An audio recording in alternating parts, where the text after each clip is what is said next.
L'anatomie du système d'exploitation vu par Tommy Saint-Aubin et le groupe 1256. Alors, j'ai dit 1256, excusez-moi gang, 1257 plutôt.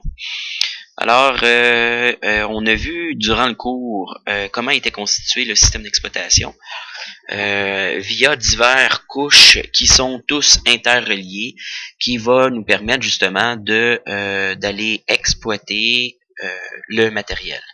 De là le nom justement système d'exploitation.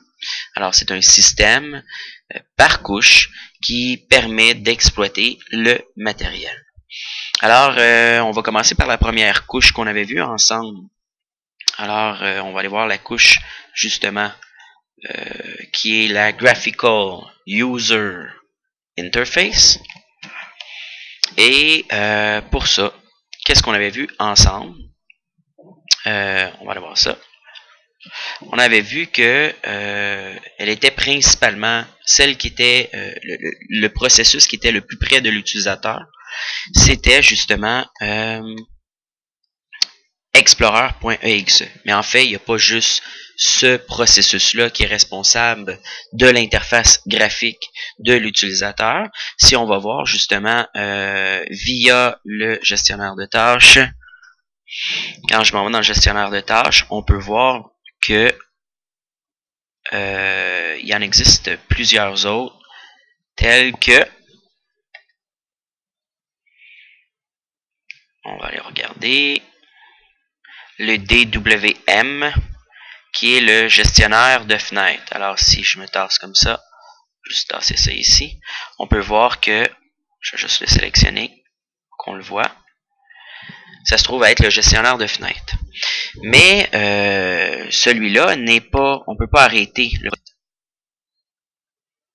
du moins, aussitôt qu'on l'arrête, il va se réinitialiser automatiquement. On va le revoir là, justement ici, il devrait revenir le DWM.